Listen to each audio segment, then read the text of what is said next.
The Ukraine-Russia war continues as a conflict that the whole world is watching with great concern and fear. The counteroffensive launched by the Ukrainian army in recent months has radically changed the course of the war. The Russian army, which had been on the offensive for a long time, was forced to take a defensive position as a result of Ukraine's decisive move.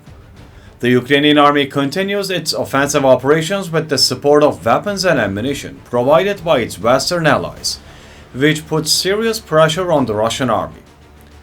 The Russian army, which is suffering heavy casualties and losing its equipment day by day, is experiencing great difficulties in the supply of weapons. According to allegations, Russia has requested arms aid from countries such as North Korea.